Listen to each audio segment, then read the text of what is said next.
Hello everyone, welcome to FS. तो guys आज के डेट में हम जो चल रहे हैं आईआईटी जेम एस्पिरेंट का ये जो चल रहा है हमारा 100 डेज क्वेश्चन चैलेंज। तो इसमें हमारा आज का जो पहला जो आप लोगों ने टेस्ट देख लिया है, तो उसमें सबसे पहला क्वेश्चन है हमारा the maximum number of hydrogen bond that a water molecule can have is. तो maximum number of hydrogen bonds कितना प्रेजेंट होता है हमारा एक वाटर मॉलिक्यूल के केस में, तो ये पूछ रहा है।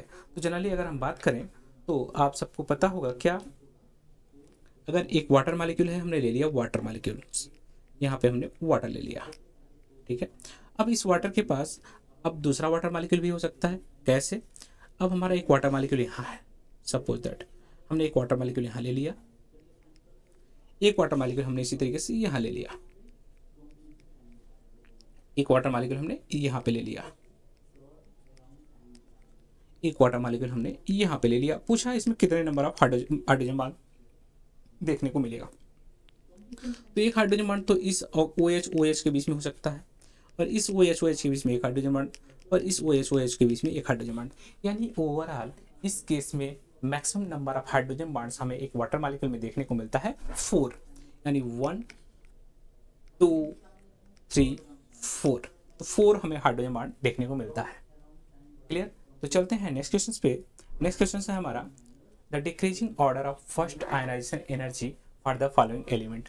तो जैसा कि इस केस में आपके पास क्या क्या है, हाइड्रोजन है, हीलियम है, हीलियम हमारा इस तरीके से आता है, उसके बाद हीलियम के बाद हमारा लिथियम, लिथियम के बाद बेरिलियम, बेरिलियम के बाद जस्ट बोरान आता है।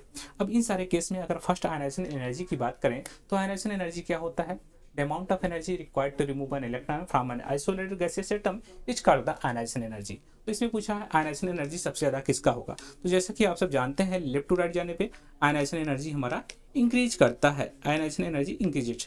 लेफ्ट टू राइट जाने पे हमारा आयनाइजेशन एनर्जी इंक्रीज करता है, तो हाइड्रोजन से हीलियम में जाने पे तो हीलियम का आयनाइजेशन एनर्जी सबसे ज़्यादा होगा। उसके बाद आपको पता है कि हमारा यहाँ पे लिथियम, यहाँ पे बेरिलियम, और इसके बाद हमारा फर्दर बोरान आता है।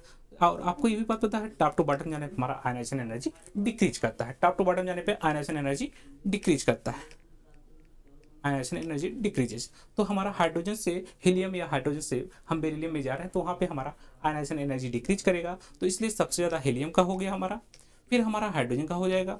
अब बेरिलियम और बोरान के केस में बेरिलियम का हमारा electronic configuration 1s2 and 2s2, and यहाँ पे हमारा इलेक्ट्रॉनिक कॉन्फिगरेशन है 2s2, यानी यस में 2 इलेक्ट्रॉन है, यानी 2 इलेक्ट्रॉन है, तो यानी स्टेबल इलेक्ट्रॉनिक कॉन्फिगरेशन है, हमारा कंप्लीटली फुलफिल्ड ऑर्बिटल है, तो ये हमारा स्टेबल इलेक्ट्रॉनिक कॉन्फिगरेशन है। तो यहाँ से इलेक्ट्रॉन निकालना टफ होगा, तो इस केस में इसका आयनाइजेशन एनर्जी ज़्यादा होगा in compare to boron. Boron में क्या है, 1s2 है, 2s2 है एंड 2p1 है। तो यहाँ पे p में एक इलेक्ट्रॉन है, तो एक इलेक्ट्रॉन निकल करके, क्योंकि तीनों ऑर्बिटल की एनर्जी सेम ही, बट यहाँ पे एक इलेक्ट्रॉन होने की वजह से अनसिमेट्रिकल फीलिंग है, तो इस इलेक्ट्रॉन को निकालना आसान होगा और स्टेबल होना चाहिए बोरान। तो इस बिहाफ पे हमारा जो करेक्ट आंसर हो जाएगा हीलियम के बाद हाइड्रोजन, हाइड्रोजन के बाद बेरिलियम और बेरिलियम के बाद बोरान। तो ये हमारा करेक्ट आंसर ए ऑप्शन जो है राइट ऑप्शन हो जाएगा। चलते हैं गाइस नेक्स्ट क्वेश्चन पे, और ये हमारा IIT JAM CUT PG chemistry exclusive live batch जो कि स्टार्ट हो रहा है 24 जून से, और इस बैच में आप सबको मिल रहा है 50% ऑफ। तो गाइस फटाफट जाइए और IFS के साइट पे, और वहाँ पे आईआईटी जेम और CUT PG का जो कि हमारा लाइव बैच स्टार्ट हो रहा है 24 जून से, आप लोग सभी लोग ज्वाइन कर सकते हैं। चलते हैं गाइस नेक्स्ट क्वेश्चन पे। नेक्स्ट क्वेश्चन है हमारा विच of the complex is optically active. कौन सा कॉम्प्लेक्स हमारा जो है ऑप्टिकली एक्टिव है। जैसा कि आपके सामने है, फर्स्ट कॉम्प्लेक्स है कोबाल्ट का, कोबाल्ट के साथ क्या दिया है OX। OX का मतलब क्या होता है, ऑक्जेलेट। क्या होता है इसका मतलब, ऑक्जेलेट। ये हमारा बाइडेंटेड लिगेंड है। क्या है, बाइडेंटेड लिगेंड है, bidentate ligand, ligand bidentate ligand है। तो इसको हम इस तरीके से भी लिख सकते हैं, या तो हम इसको इस तरीके से लिख दें, इसको हम इक्वल मान लेते हैं, हम इसको इस तरीके से लिख देते हैं O, ठीक है, O मान लेते हैं। तो हम इस कोबाल्ट को इस तरीके से लिख सकते हैं,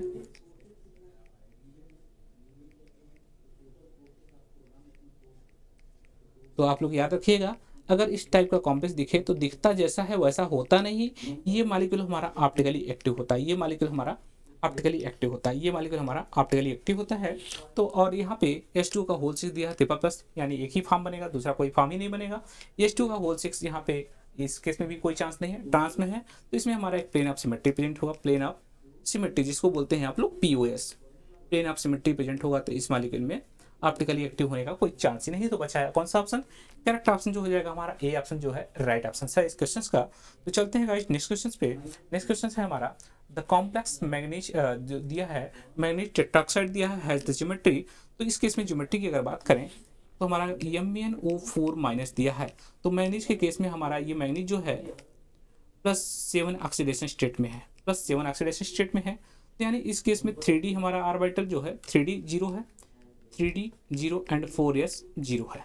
तो इस केस में अगर हम बात करें तो हमारे पास s में 4s ऑर्बिटल हो गया और यहाँ पे 3D ऑर्बिटल हो गया, 3D ऑर्बिटल हो। अब ऑक्सीजन जो है हमारा 4 ऑक्सीजन है तो 4 ऑक्सीजन अपने इलेक्ट्रॉन्स को देंगे, तो एक यहाँ पे, एक यहाँ पे, एक यहाँ पे, एक यहाँ पे, इस तरीके से अपने इलेक्ट्रॉन पेयर को दे करके यहाँ पे ये क्या करेंगे, ये हमारा D ऑर्बिटल है 3D, यानी कितने ऑर्बिटल हमारे इन्वॉल्व हो गए S एंड D, यानी sd3 हाइब्रिडाइजेशन होगा हमारा इस केस में sd3 hybridization in case of MnO4 minus.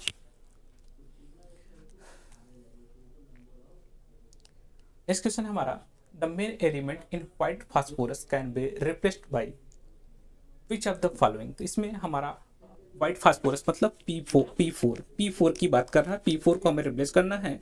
तो व्हाइट फास्फोरस का हमारा जनरली स्ट्रक्चर कुछ इस तरीके से होता है और इसमें हम मानते क्या है कि इसमें हमारा फास्फोरस जो है, फास्फोरस के वैलेंस शेल में कितने इलेक्ट्रॉन होते हैं 5। फास्फोरस के वैलेंस शेल में कितने इलेक्ट्रॉन 5। तो अगर हमारा जनरली आइसोलोबल से रिलेटेड क्वेश्चन है तो हमारा जब आइसोलोबल होगा तो उस केस में हमारा यहाँ पे जनरली जितने भी दिए हैं हमारे डी मेटल्स दिए हैं, डी ब्लॉक एलिमेंट, तो उस केस में हमारा जनरली आइसोलोबिलिटी देखते हैं मेन ग्रुप के साथ। तो यहाँ पे अगर हमारा 15 आ जाएगा तो वो हमारा फास्फोरस को रिप्लेस कर देगा। जिस केस में हमारा नंबर ऑफ इलेक्ट्रॉन 15 आ जाएगा उस केस में हमारा फास्फोरस रिप्लेस हो जाएगा। जैसे इस केस में टोटल वैलेंस इलेक्ट्रॉन देखें तो निकल के वैलेंस शेल में कितने इलेक्ट्रॉन होते हैं 10 एंड प्लस यहाँ पे कार्बोनिल जो है हमारा 2 इलेक्ट्रॉन कंट्रीब्यूट करता है, 2 × 2 यानी ये 14 हो गया, 14 इलेक्ट्रॉन ये हो गया। अगर जिसमें हमारा 15 आएगा वो 5 को रिप्लेस कर देगा। यहाँ पे हमारे पास आयरन के केस में देखें तो आयरन जो है हमारा 8 देता है एंड 5 हमारा Cu है एंड 2 × 5 यानी ये हमारा कितना हो गया 18 हो गया। तो यानी ये भी नहीं करेगा। हमारा निकल क्या है, निकल जो है ये हमारा टोटल वैलेंस इलेक्ट्रॉन निकल के केस में 10 एंड साइक्लोपेंटाडाइन जो होता है हमारा 5 इलेक्ट्रॉन कंट्रीब्यूट करता है, यानी यहाँ पे 15 इलेक्ट्रॉन आ गया। यानी ये सब्स्टिट्यूट होगा हमारा इससे, यानी हमारा करेक्ट आंसर जो है यहाँ पे निकल के आ जाता है। और इरिडियम हमारा 9 इलेक्ट्रॉन कंट्रीब्यूट करता है, प्लस कोबाल्ट जो है हमारा तो सॉरी कोबाल्ट नहीं है, ये कार्बोनिल है, 2 × 4 9 + 8 यानी 17 इलेक्ट्रॉन सिस्टम है। तो हमारा करेक्ट आंसर जो हो जाएगा 15 हमारा रिप्लेस होगा बाई 5 के थ्रू। तो करेक्ट आंसर जो होगा हमारा सी ऑप्शन इस क्वेश्चन का करेक्ट आंसर हो जाएगा। तो गाइज हमारा आज के डेट का ये 5 क्वेश्चन हमारे हो जाते हैं आंसर्स। तो इसके साथ साथ जो भी बच्चे हमारे IIT जैम के एस्पिरेंट हैं वे लोग खुद तो सॉल्व करें, अपने दोस्तों को भी सजेस्ट करें। उससे क्या होगा कि आपको 500 क्वेश्चंस मिल रहा है यहाँ पे, और अगर रेगुलर आप 5 क्वेश्चन अगर आप अटेम्प्ट करते हैं तो आपके लिए सबसे हेल्पफुल है। और यहाँ पे ऐसे क्वेश्चंस लाए जाते हैं जो आपके एग्जाम पॉइंट ऑफ व्यू से बहुत इंपॉर्टेंट है। जनरली आप लोग जानते हैं यहाँ पे जो क्वेश्चंस हैं वो सिलेक्टेड क्वेश्चन है, और वो सिलेक्टेड क्वेश्चन हम उस तरीके से सिलेक्ट करते हैं जो हमारे एग्जाम में एज इट इज हो सकता है पॉसिबल हो, वही सेम टू सेम मिल जाए। तो आप लोग कोशिश करिए जितना हो सके पर डे 5 क्वेश्चन अटेम्प्ट करिए, और उसके साथ साथ आप सबको गिफ्ट भी मिलेगा। और इसका जो ये वीडियो लेक्चर्स है आपको सुबह 8:30 बजे पर डे आपको मिल जाएगा। आप आज के डेट में क्वेश्चन सॉल्व करेंगे तो अगले दिन में आपको सुबह 8:30 बजे आपका ये प्राइम वीडियोज के चैनल पे, प्राइम वीडियो जो है हमारा IFS के यहाँ पे, जैसे आपको क्या करना है IFS के साइट पे जाना है। IFS के साइट पे जाकर के आपको IIT जैम सेक्शन में जाना है। IIT जैम सेक्शन में जाएंगे तो वहाँ पे आपको कुछ ऐसा हमें देखने को मिलेगा स्कॉलरशिप टेस्ट, और इस स्कॉलरशिप टेस्ट में जाकर के आपको यहाँ पे 100 डेज चैलेंज क्वेश्चन देखने को मिलेगा। तो यहाँ पे देख सकते हैं आप, और वहाँ से जाकर के क्वेश्चन अटेम्प्ट कर सकते हैं। और उसके साथ साथ वहीं एक ऑप्शन आएगा हमारा प्राइम वीडियोज का। तो प्राइम वीडियोज में हमारा आप अगले दिन वो क्वेश्चन हमारे जो हमने यहाँ पे सोल्यूशन दिया हो अगले दिन आपको मिल जाएगा। तो गाइज आप लोग ज़्यादा से ज़्यादा इस बात को शेयर करें, सारे बच्चे क्वेश्चन को अटेम्प्ट करें। यहाँ पे आप लोगों को 100 डेज का क्वेश्चन चैलेंज चल रहा है, 100 क्वेश्चन का चैलेंज चल रहा है, तो उसको अटेम्प्ट करेंगे। जितना करेंगे उतना बेस्ट होगा आप सबके लिए। Okay guys, thank you and happy learning, bye bye.